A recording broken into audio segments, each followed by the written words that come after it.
fabled heat, where magic meets desire. Subscribe to ignite the fantasy. The scent of molten gold and elderfire filled the cavern as I landed, my obsidian claws clicking against the marble floor of my parents' mountain sanctum.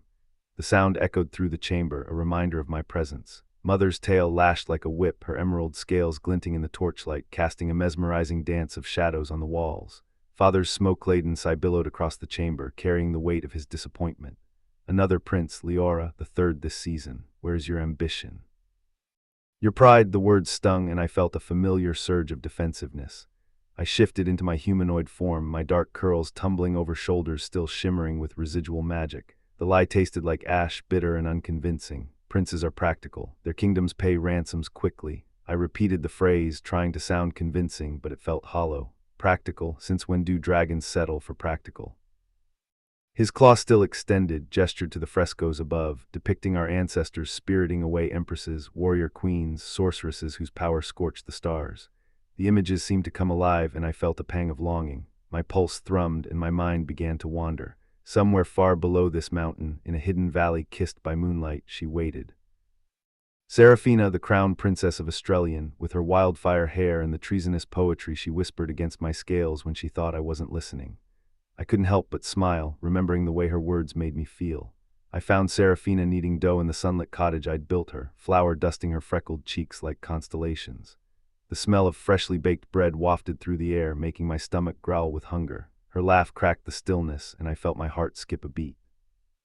"Do your parents actually believe you're holding me captive?" she asked, her eyes sparkling with amusement. "They don't know you exist," I muttered, watching her fingers deft, callous from archery, mold the bread.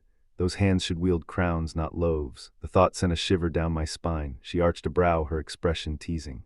"So I'm your dirty secret." Her tone was light, but her eyes, hazel, flecked with gold, held a vulnerability that made my draconic heart clench. "You're my mate," I thought, the word echoing in my mind. Rebellion, salvation, complication. Her smile faded and she stepped closer, the cinnamon andiron scent of her drowning me. "You stole me from an arranged marriage, Liora. You burned my suitor's banners and called it a kidnapping. What's really stopping you from—" She trailed off, her voice barely above a whisper. A distant roar shook the valley, and I felt a surge of anxiety. Mother. They came at dusk, Mother in her full serpentine glory, Father's shadow blotting out the moon.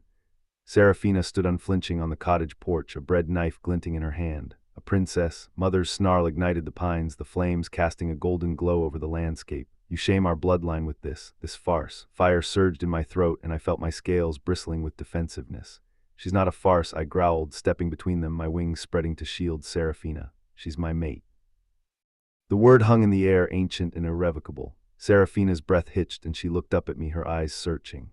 Mother's laughter was a storm, the sound crashing against the mountainside. "Then prove it," she spat, her voice venomous. "Burn her. If she's truly yours, your flames will not harm her. If not—" The cliffhanger hung like a blade, and I felt my heart racing with anticipation.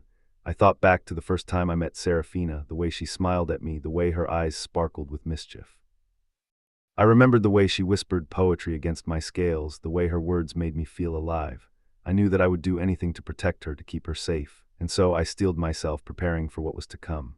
The fire within me roared to life, and I felt my scales shimmering with heat. I looked at Seraphina, my mate, my heart, and I knew that I would burn the world to ashes to keep her safe. The flames danced in my throat, and I felt my voice growling with intensity.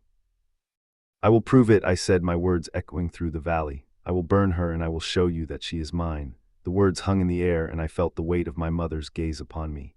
I knew that I had to be careful, that I had to control the flames or risk losing everything. And so I took a deep breath, and I began to weave a spell of fire and magic, a spell that would prove my love for Seraphina and seal our fate forever.